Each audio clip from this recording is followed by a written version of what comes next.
ముందుగా ఫ్రై చేసి ముక్కల్ని ఒక మారిపోయిన బొచ్చులో వేసుకోవాలి.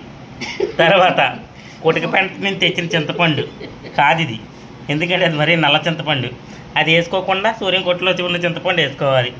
నెక్స్ట్ ధనియాల పొడి, తిరిగిన కుక్కర్లో మిక్సీలో ఏదోలాగా నలిగిపోయినా దాన్ని తిప్పుకోవాలి. మిగతాది తర్వాత భాగం చూపిస్తా. అల్లం వెల్లుల్లి పేస్ట్, దీన్ని నల్లగా అయినా పర్లేదు వేయించుకోవాలి. కారం అనేది మనకి గుడ్డు మండే వరకు వేసుకోవాలి, ఎందుకంటే ఎంత వేసుకుంటే అంత మంట అనేది పుట్టిద్ది కాబట్టి కారాన్ని మాత్రం చాలా ఎక్కువగానే వాడాలి.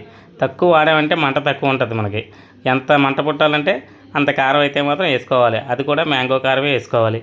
వేసుకోండి, ఎంత ఎక్కువ వేసుకుంటే మాత్రం అంత అయితే మాత్రం ఉంటుంది. గ్రేవీ కూడా ఎక్కువ ఉంటుంది, మంట కూడా బాగానే ఉంటుంది. కాబట్టి కారం అయితే మాత్రం జబర్దస్త్గా అయితే కారం వేసుకోవాలి. ఈరోజు చేసే మన వీడియో ఏంటంటే కొంచెం కామెడీగానే ఉండాలి, ఫన్నీగా. అందుకని అయితే మాత్రం చికెన్ పచ్చడి చేయడం అయితే జరుగుతుంది. ఇది ఆదివారం తెచ్చిన చికెన్ని మనం సోమవారం అయితే పచ్చడి అయితే పట్టడం జరిగింది. కుక్కర్లో అయితే బాయిల్ చేసి పచ్చడి అయితే పడుతున్నాం. చూడండి, వెరైటీగా ఉండాలని చెప్పి ఈరోజు అయితే మాత్రం కారం వేసి మస్తుగా సాల్ట్ సరిపోతే దాంట్లో కూడా సాల్ట్ అయితే సరిపడినంత సాల్ట్ వేసుకోవాలి. ఎందుకంటే మరి ఉప్పు ఎక్కువైందనుకో ఉలవలు ఆడిపోద్ది, బాడీ అంత ఉలవలు ఆడకూడదు కాబట్టి ఉప్పు తక్కువే వేసుకోవాలి. చూసుకోండి, చికెన్ పచ్చడి అయితే రెడీ అయిపోయింది. మరి అయితే వేడి అన్నంలో అయితే వేసుకుని అయితే దీన్ని అయితే తింటే ఉంటుంది. నాకు మామూలుగా ఉండదు, దడదలు ఆడిపోద్ది.